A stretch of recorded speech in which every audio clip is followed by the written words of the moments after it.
ner malarun wanka changdar ka tiang ka ta no kontingol we kanwar do tv family gwane dialam biya ngaleng tin ka biya point den tin ta mani manu ne mer yang dopal nera ne diatin kona chukot ka chop changa me ka changka changan changkos chang longa ne tin kona chuwara ipala mulono go jo ne dial kona chipalan wala apisabas ko mala te kel gane dial kona chobre dial kos bana wara ila konta ka larta go ro ben nong yel wanga ko biya ka chiaka ne kon ko wojen biya te ka liang ka tongen tina wi mon ka lew lar nyaman goro wa balar kono metoro nana chitwa ko gwandung tire rai dwaran ka juba South Sudan te ka mechala ne de kono ko le choli jikume muno go jen panken chara do e microdien ka tini ya shia ka sini ya shia ka rona ba wadan te dor mechal ka ijuba rai dwar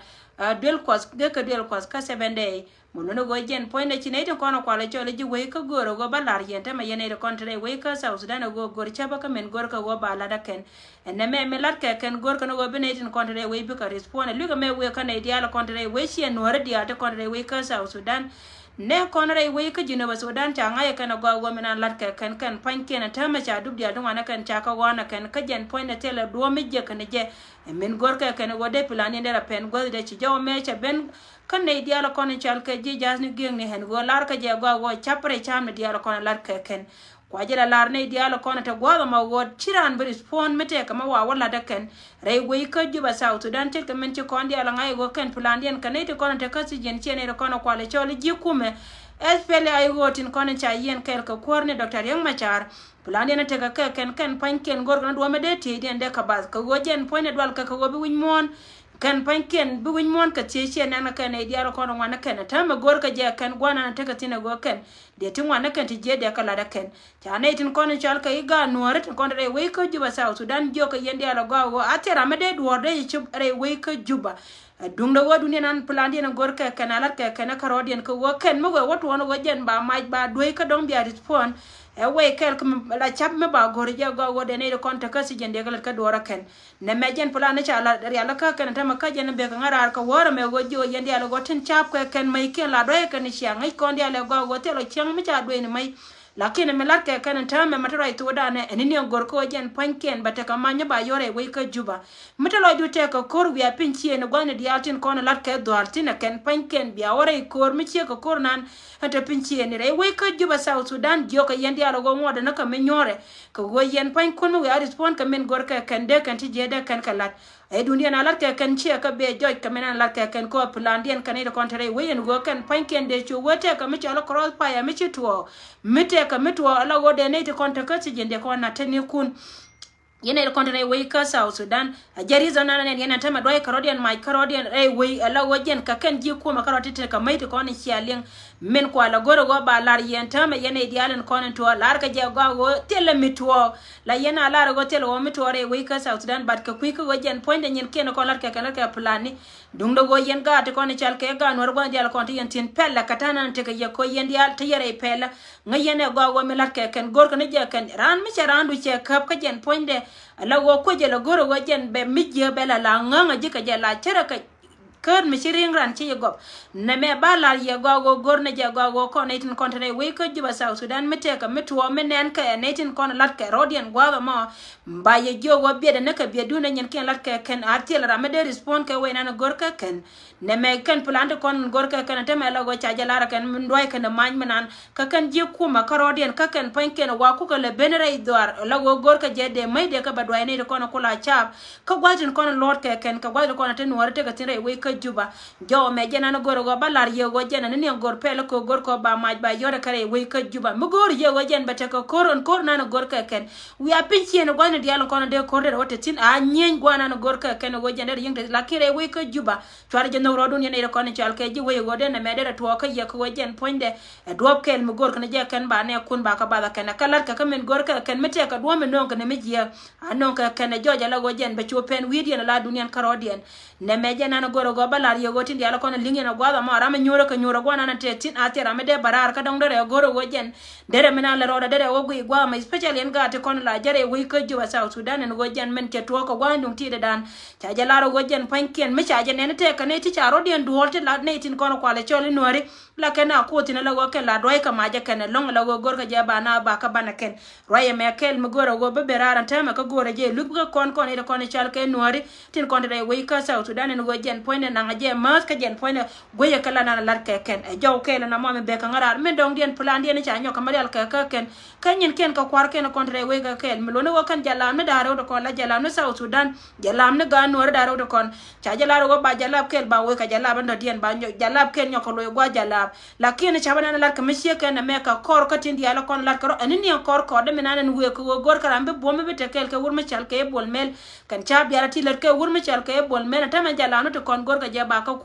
ko wojen panken mo wo chute ka min yes ka jala banana te tini won gen point de mo wo nyen jala banana te tini won ba nyo ka maga ka jalwa ka kui ka mi che ka wona lar yendi a lar ko wojen mo wo to chi mo ko kon san dung do wo kan plane ke diala kon lar ke ken anini gor ko wojen point me te karame chunga bum kel ke wurme chal ke bol mel ka be lo ka plane ko kan plane diala kon lar ka kenyen ga nuor ko ko te ka kel muno go jen point na jala banan te tin e jala me cha wangde nen kwor me dit ka gore je go jen point na dere la kwor che gore go jen der wuje la ka tin diala kon lar ka rodien che ga chiang loinas lakin jala ba dadiena me gor ka ba no ngaram kel bum te de ka loina loyene nas karam kel ba me de bo ma te ba kala de kon lar ka muno go jen point de roi mi she ko wona ja tin te ma kan jala na ro gor ko ken ba ka chen che ba ka ja ko ken point ken ba ka gwai gwana diala kon te ka tin che ka men che ja ne te me go che to wo chi wur mi char ka kon chora le cha ga te ka tu ka me bula kare do ar ka na ser ka jen cha nyo ga yo che ka yin me chi wuda pot muno go jen point na jana to on tam bare we ka South Sudan mangai ka je go ti ka gu dong ti ka ne de no jen cha bana lar ke na ma wur mi char ka bol mel baran mo ka pal ba ka che ka pal dang wan che ka men to on tam bare do ar mi char ke imela kal chi wur mi chal ka kon chol cha kuide cha walat en kon chol en tame jen point ne ba marlat ke bulua os en video ne ka dial sia ka ne go kan cha ka kamrar chi chum no gwal ching ne mena na jela go jen kunetin kono ko la chol ju ko ara ku ka partene no lar ka je go gor ka no go ba kume ba nyoka mi chen ka je chi chende mun no go wur mi chal ka kon chol ba te dial te kon de ja kon lat ken nyam gwal da ne chunga kel ken wur mi chal ka doctor yang machar ba ka no nyala tame ka chu gwal cho ka kuide ko ba nyol je go kume da kon ga jani la na ina da kanela wa ken be kala yini muno go point de wur mi chal ka kon chora le ken ne ka diatin kon we ka je go de gatin kon te ka blue house we ka ken go ken point ken te ka sigin ala wajen chena na ken te men gar point ne kon chol ba te ka blue house roye mo kel mo ngai kon dia la go jena na lat ka ken ka jena gor ka go ba jalam daro ba kale no go be dong baram ken nyoka maga ka jere lo ada go de menan tetin ka ken chap ken kon lat ka ken wur mi chal ka kon chora le ken e bini katilwal amana point me dole na nan tetin ta me lawo gen gwanda on goye je lawo kana garma ne bulwa was bitiye ne kana bin wane wurmi chal ka pot kancho ka go laare je medan min cha kula jako kandi na 18 kon pot kancho nyu na go gen point de te ka chieng medan lakin cha kap dora gwada da ne te tin ba ka cha wala ka bulwa was go me la yan ka ne de criminal tin ka gen che criminal mun ne won ta me wurmi chal ka kancho ra le chi gan man kana ga da man rana da man dia te kon te cha gwana ken cha ka na ka tin 13 te cha banyo ka mabulake yo jo jen ta me go jen be che ka bulwa was lara kon lara wurmi chal ka bol wo jen point den to me cha jo cha jale la korke mulone go kana garma ne bol mulone go maye diene da ne to de cha kam ke chugwa chero da rit ka chugwa cha chop ka kui ka me che ko na male e go jen pal na ka kui gwandan ko jen point de mi cha chop ko jen ba bulwa was de be ko je jen de den des kana ne kon dial ka jen de na des kana ke kana tin ko na ko la choro ga no ko kan ba ka ko ka rodien ne me jen na go ro ba la re kui wuro me cha ka kon chol en go jen cha ba nyone ja ka ma kwan ga jen lar ke ne ke ka chen wa kwan ba bete ka position ba kam je ba ga re duele betere we ka juba South Sudan riyo na da rawtin konen chal ke riyo gai ko kana wur me chal ke riyo bem top ka dub ka lis pale jil kun pinyen go jen ka jen wan man de bego betwo go jen panken mo kan cha jala na da raw cha ga bi chen ka bare na da raw kan panken te ka ready to ba ngol pinga kuidien roye me chene je ka jena jena ta tina mi sheka wona lara ne diala kona ta gwada ma lara yandi ala rogo kan titin kona lat ka kan plani ko go jen tit ke men cha janga go mi ngai ka jigo jin ka dwar ma baji nang dorun ko bi che moro kon jol ka men na ke ngwa mo mi cha ko ngai go cha yar ka chi mo ka cha ngai ka no go jin point te gwa ba cho ba lare duelu antama ka rig dare o dialon ko chwala cholo ri gai ko ka ne wur mi chal ke iriak biem top ngwa ni ke ndial ka ka li wur mi chal ke bol mel mo no wur na ne chuja ka nget ko longatin lade go ke longre we ka South Sudan la go bol point nen cha lade je go ka ne kan li jang ne dial kon bala ne te dade roye me ba lar ye go jen ja to na plana dong den na nyoro ka ben ya antama kan lian ka ne de ko ne chal ke ji jan geng ne joje won panken kan ne de ko ne chal ke ji doar mi chal ke jubare we ka South Sudan wana na te wur mi chal ke isal fakir mayadi tetin tel fakir mayadi ngolo de ka magora garman la go lar je wo kon go ne je no bana wara ma la ro eni tin diala kon lar ke ne de kon gor ka je wo de kayna kayeken ka kuine no kon chal ke ku mes pele ay wo jen point ga je dundu go tel fakir mayadi cha je de cha mi de meta point de enta mata ro to dana ko chi korpen wutte de wur mi chal ke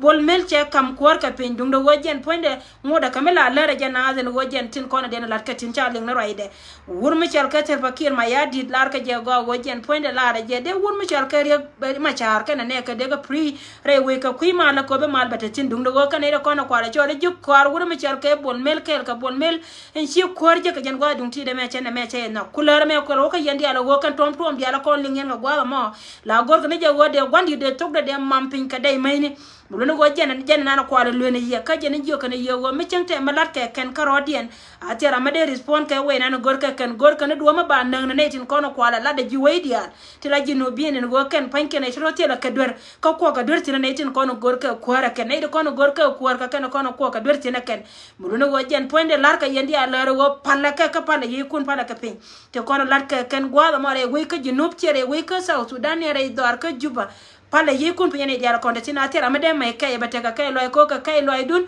bene kuno kona tere ipankien ba ko na te dedu na ken ba we ka ne di ci barar ci kamela kai ka kai ka ne te ka ne de jien ka mi chal ka dor mi chal ka yi manga te ka ne de jien tin gor ka jabari ma char bana nga ken e kai na mo gor ko ken ba do mai ba yoda ken ga ba ko te do me de jena na da ken lare me jena no gor wa balare ka ne nyar ken to rota me ken karodi re dien way karodien ka ken pankien kwan karodien gor ka mi sheka wona ka ne tin kona jel kel ke wurmi chal ke bol mel ka ken kona no nganyal ajena na to on tama ka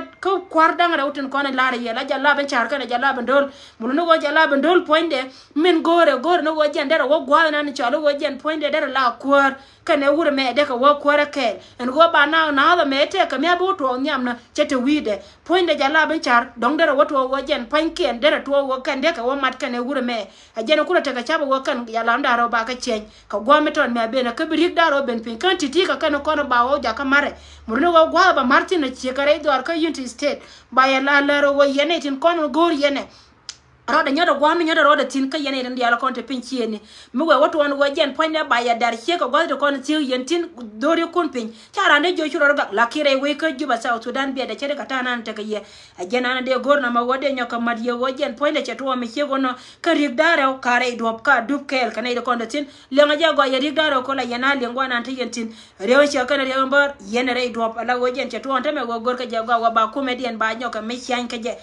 chet ka men ci gwanda na gar chol che ben ke biene ka tin lo alongan ka tanki ne ne de kono chal ke ji ko are we ka South Sudan muno gon ta me ne dialtin kono te lat ci ka pil ke wur ma chal ke gar chol re we gwa mo sori mi di lo ma le ka ne diala kono la yo ke wo ya ka ya na chi mo ro kon ko wajen pan kon ba ko te meto na biya cham ko yo ci kul de we bod jam kono ci tu am ro da de ja ko